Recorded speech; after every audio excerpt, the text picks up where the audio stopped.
Now, so far we've done pretty well with the colors that we picked for these slides. But what happens if your logo that you have doesn't match any of the colors in these PowerPoint palettes?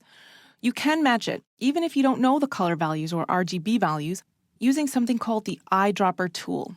So what we're going to do is I'm going to show you different scenarios in which this Eyedropper tool can become available to you. For example, let's make this background the same color as this blue in No Obstacle Sport.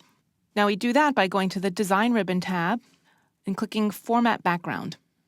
So we're going to keep it on a solid fill and click here in this paint bucket icon in the Color tab. However, instead of choosing from our theme colors, I'm going to select Eyedropper.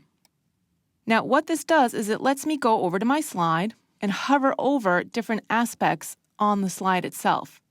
Now you'll notice that this eyedropper icon is changing to whatever color I'm hovered over.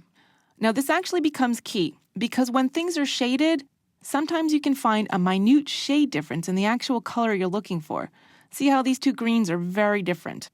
So when you're trying to match a color, try to get it to be as true as you can to the original color that you're looking for.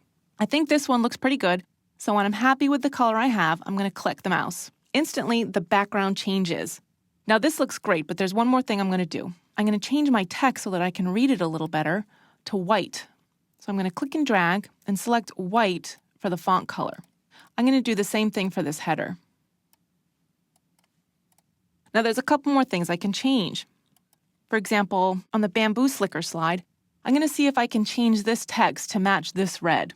So I'm going to highlight the text. Now, in the text color, just like the background fill, instead of choosing a color from here, I still have that eyedropper option.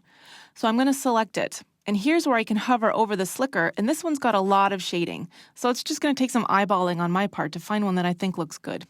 When I'm happy, I can click the mouse, and now it's changed. I can do the same thing again.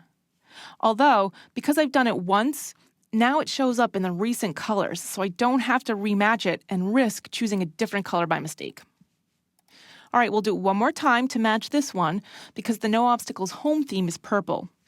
So I've still got my format background up here. I'll change the color to the eyedropper, hover it over the home, find a nice purple, and again, I just need to change this text to white.